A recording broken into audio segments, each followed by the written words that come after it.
Gold, trusted gold buyers. మీరు తాకట్టు పెట్టిన బంగారాన్ని విడిపించి ఈ రోజు ఉన్న మార్కెట్ ధరకు కొనబడను. శ్రీకాంత్ గారి గురించి మాట్లాడదాం, ఇంకా క్వశ్చన్స్ ఉన్నాయి. ఇప్పుడు ఎప్పుడో 35 సంవత్సరాల క్రితం రాసిన డైలాగ్ని అలవోకగా చెప్పారు కదా, మీ ఫోన్ నెంబర్ చెప్పండి. తెలీదు.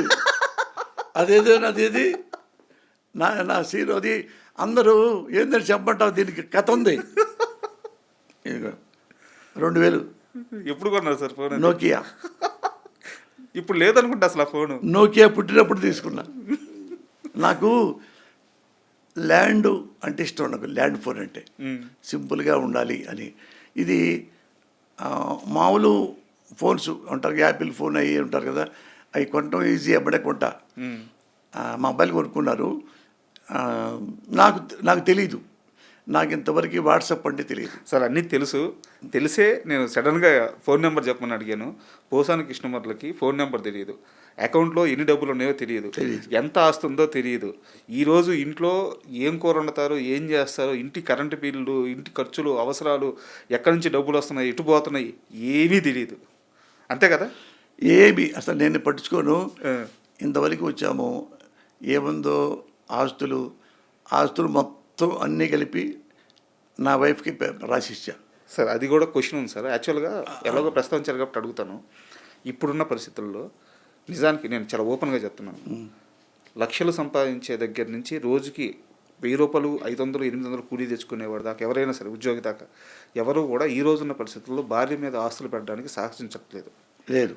ఎందుకంటే కరెక్టే, ఈ బయట సమాజం ఎలా ఉందో చూస్తున్నాం. చూసావు. అయ్యో, ఒకటికి 10 సార్లు ఆలోచిస్తున్నారు. అలాంటిది 100 కోట్ల రూపాయల ఆస్తిని, 100 కోట్ల రూపాయల పైన ఆస్తిని చిల్లి గవ కూడా మీ పేరు పైన ఏమీ లేకుండా భార్య పేరు మీదే పెట్టడానికి కారణం ఏంటి? అంటే నాకు దీనికంటే ఉన్న పెద్ద ఆస్తి ఒకటి ఉంది. ఆ పెద్ద ఆస్తియే నా భార్య. సార్, డబ్బులు వెంట్రుక, ఇవాళ వస్తాయి, రేపు పోతాయి అంటారే. దిల్ దియా దేవాను ఇంకో, దౌలత్ దిగా గుండో ఇంకో అని. అది డబ్బు ఎప్పుడు డబ్బు వలన ఎంటర్టైన్మెంట్ ఉంటుంది, అంటే సంతోషం ఉండదు. విలాసం ఉంటుంది, సంతోషం ఉండదు డబ్బు విషయంలో. అందుకని నా భార్య నాకు పెద్ద పెట్టుబడి, పెద్ద ఆస్తి. అంటే పెళ్ళి అయిన దగ్గర నుంచి ఈరోజు వరకు మేము ఎప్పుడు ఒకరోజు అనుకుని బయటికి వెళ్ళటాలు రావటాలు లేవు. తను బీఎస్సీ బిఎల్ చదువుకుంది బాగా, ఎంఎల్ కూడా చదువుతుంటే అప్పుడు పెళ్ళి ఫిక్స్ అయింది నాకు. నేను డాక్టరేటు, నాకు పెళ్ళి ఫిక్స్ అయింది. అందుకని మా ఆవిడ ఎంఎల్ పోయింది, బిఎల్ వచ్చింది. నాకేమన్నా ఎంఫిల్ వరకే చదువుకున్నాము. ఇంకా మరి ఇక పెళ్ళి అయిన తర్వాత మరి ఇంకేడా చదువుకుంటాం? వివాహం విద్యనాశనం, శోభనం సర్వనాశనం. ఇంకా అది నాకు ఇట్టట్టు కొట్టుకున్నా, అయ్యో నా డాక్టరేట్ రావాలి, డిలీట్ చేయాలి అని నా కోరిక. ప్రొఫెసర్ అవుతామని. మావాడు కూడా ఎంఎల్ ఇక్కడ ఇప్పుడు హైకోర్టులో మావాడు రిజిస్ట్రేషన్ ఉంది. ఎంఎల్ కూడా చేస్తే ఆమెకు పెద్ద జాబ్ వచ్చేది. అదే పోయింది పాప ఆమెకి. ఎంఎల్ పిల్లలు అంటే ఇష్టం, ఇక పిల్లలు ఇద్దరు పుట్టేశారు కొడుకులు. అందుకని ఇక నేను, భార్య, పిల్లలు. తను నాకు మీకు పిల్లలంటే బాగా ఇష్టమా, భార్య అంటే బాగా ఇష్టం అంటే, నాకు నా భార్య అంటే ఇష్టం. పిల్లల కంటే నాకు ఇష్టం. ఇంట్లో ఉంటే 24 గంటలు కాదు, నువ్వు 1 year పాటు ఇంట్లోనే నా భార్య నేను ఉంటే ఇంట్లో నాకు బోరు కొట్టదు. అసలు బోరే కొట్టదు. ఎప్పుడు నవ్వుకుంటూ ఉంటాం, ఎప్పుడు సంతోషంగా ఉంటాం. ఏమి నాకు ఇక నా కోరికలు లేవు, ఆశలు లేవు, పక్కన ఉంటే చాలు, ఆశయాలు లేవు. ఇల్లు భార్య, తర్వాత బిడ్డలు కాదట్లా ఫస్ట్ ప్రిఫరెన్స్ అది. అయితే ఇంత పెద్ద స్టార్ రైటర్ కదా సార్, అంటే ఇండస్ట్రీలో ఏదో ఒక చిన్న గిల్లి కజ్జాలు కానీ, పక్కన వాళ్ళు వచ్చి గెలడం కానీ, ఇలాంటి ఏదో ఉంటాయి. ఏ రోజైనా పోసాని కృష్ణమూర్తి జీవితంలోకి బయట నుంచి అమ్మాయిల నుంచి మెసేజ్లు, ప్రపోజల్స్ ఇలాంటివి వచ్చినప్పుడు ఎలా తీసుకునేవాళ్ళు, ఎలా రిజెక్ట్ చేసేవాళ్ళు? అసలు ఆ టైం లేదు రాజా. సార్ అంటే అంటే నేను టైం ఉంటే ఏదో పిచ్చి పనులు చేస్తారండి కాదు. నాకు ఆ బ్యాక్గ్రౌండ్లో మా నాన్న చనిపోయిన తీరు ఆత్మహత్య చేసుకొని ఎవడి పిల్లాడికి డబ్బులు కూడా లేకుండా చదువు లేకుండా అన్నీ బాగుంటానని చెప్పి తెలియకుండానే ఆత్మహత్య చేసుకున్నాడు. నాకు నీడ్ ఏంటంటే కుటుంబం. మా అమ్మ ఎవరికి ఇచ్చే జాటదు. అప్పుడు పూరి గుడిసెలో అలాగే ఉంది తప్ప ఎవరి కోసం వాళ్ళ అమ్మను కూడా అడగదు కనీసం. అమ్మను కూడా అడగదు. అలాంటి తల్లి కోసం నాకు ఇది పడింది. అది మద్రాసు వెళ్ళిన తర్వాత, మద్రాసు అడగండి మీరు ఎప్పుడైనా, పొద్దున్నే 4ంటికి లేచుతా. 4 నుంచి వైఎంసీ గ్రౌండ్లో వెళ్ళిపోయి ఒక 40 మినిట్స్ పరిగెత్తుతా. తెల్లారిగట్ట 4ంటికి లేచి 4:15కి వెళ్ళి మళ్ళీ వచ్చి స్నానం చేసి 6ంటికి కరెక్ట్గా పర్చూరు బ్రదర్స్ దగ్గర ఇంటి ముందు ఉంటాను.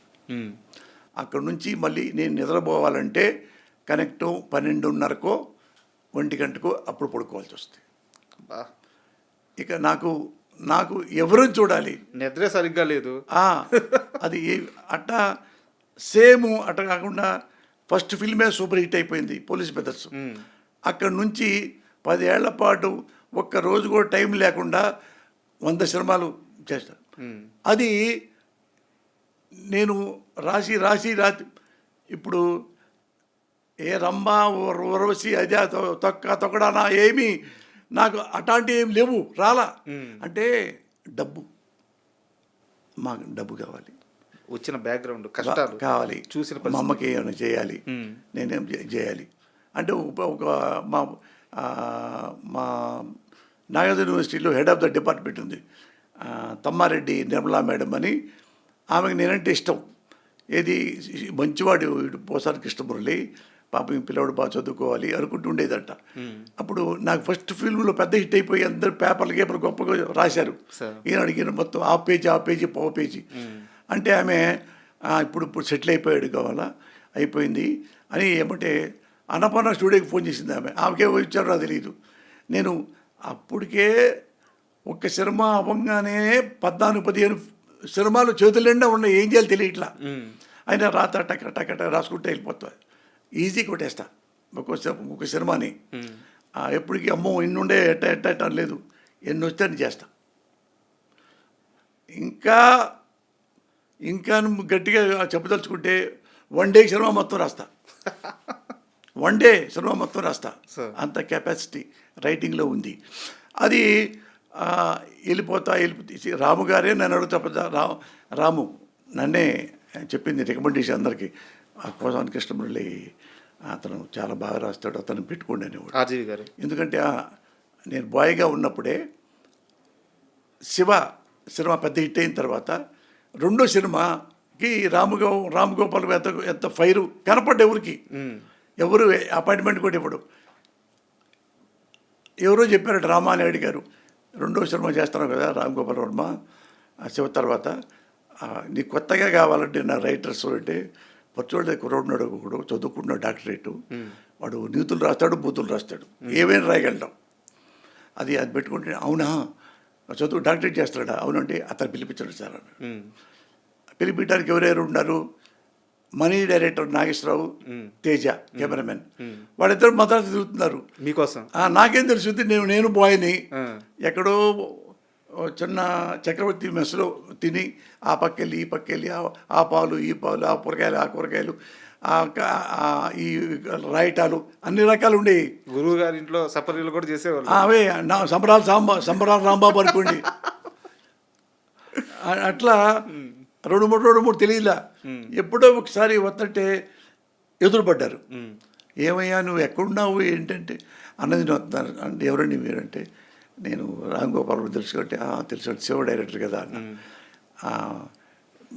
ఆయన నిన్ను రెండో సినిమాకి రైటర్గా మిమ్మల్ని రమ్మంటాను, మిమ్మల్ని పెట్టుకుంటారని అంటే ఒకసారి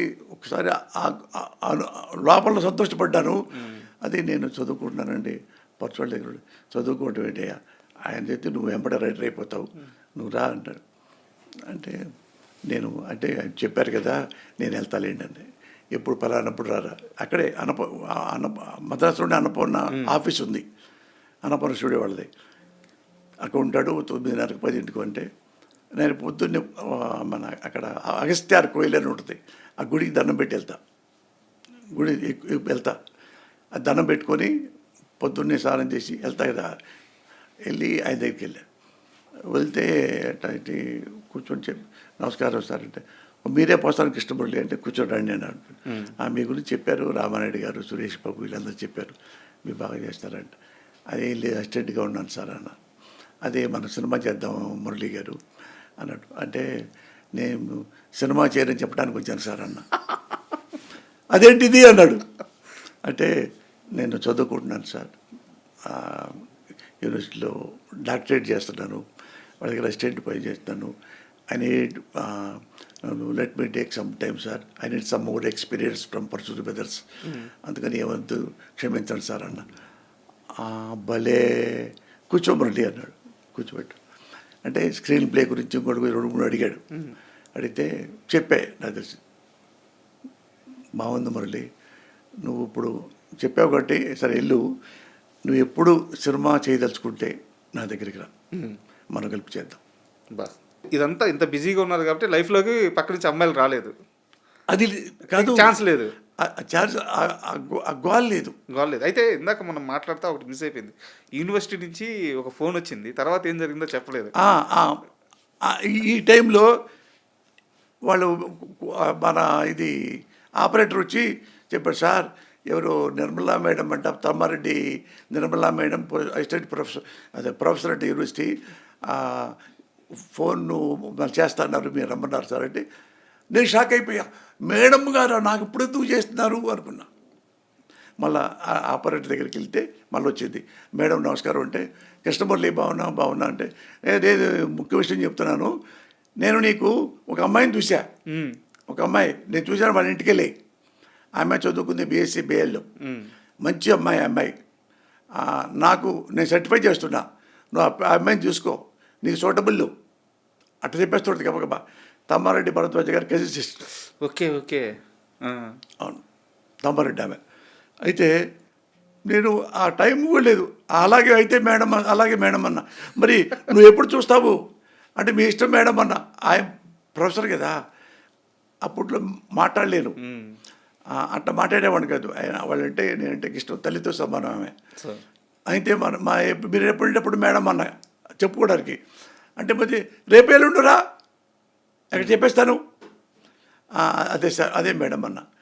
అంటే రేపు వెళ్ళలేకపోయా, ఇంకో రేపు వెళ్ళలేకపోయా అంటే నేను చెప్పి మేడం కొంచెం అదైపోయింది, ఎల్లుండి వస్తాను మేడం అన్న. అంటే వాళ్ళతో చెప్పిందంట, ఈయన పెళ్లి చేసుకోవడానికే రాలేకపోతాడు, ఇంక తాళే కట్టుకుంటాడమ్మా, సరే వచ్చినప్పుడు చూసుకుందాంలే అందంట.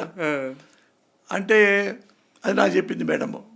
అంటే అది రాసుకున్నాను మేడం, వచ్చేస్తాను మేడం అని. ఆడికెళ్ళి నేనే గుంటెళ్ళి, వాడు మా మేనల్లుడు కోటాల శివ, వాడు 10th అయిపోయి ఇంటర్ వచ్చింది అనుకుంటా. ఒరే పెళ్లి చూపులకు వచ్చాడరా, నువ్వు కూడా రా చూడు నువ్వు కూడా అంటే, వాడు బూట్లు కొట్టి పెట్టాను. ఓకే, లంచం బూట్లా రావడానికి అంటే నా మేనల్లుడు కదా, మేనమామ కొడుకు. వెళ్తే వాడు చూసుకున్నాను, ఎట్టొద్దురా ఏమే అంటే, బాగుంది మావయ్య అక్క, బాగుంది, బాగా చేసుకోవచ్చు, బాగుంది మావయ్య అన్నాడు. చిన్నోడు వాడు 16 ఏళ్ళు తెలుసు, పిల్లలు తెలుసుగా. అంటే మాట్లాడి మేదరు పెళ్ళి తిరిగింది. ఆ కట్నాలు ఏమీ తెలియవు మనకు, నాకు అవన్నీ పడుచుకునేవాడు కదా ఎప్పుడు. నాకు నచ్చింది, నేను నచ్చాను, ఇంక ఇష్యూ లేవు, ఇంక ఇష్యూ ఏముంది, అంతే కదా. And for more videos, please subscribe to iDream. Please subscribe to iDream. Please subscribe iDream. And please subscribe to iDream. For more videos, subscribe to iDream. please like, share and subscribe to the channel. Congratulations, iDream. Subscribe to iDream. Subscribe to iDream. So subscribe to iDream Media. iDream ki iDream team andarki huge congratulations. Please subscribe iDream Media. Please subscribe to iDream. Subscribe iDream. Please subscribe to iDream.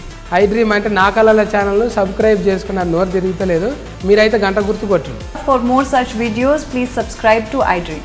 Subscribe to iDream. Please subscribe to iDream. Please subscribe iDream Media. Please do subscribe to iDream. Please subscribe to iDream Media. For best entertainment and information, please subscribe iDream. And don't forget to subscribe to iDream.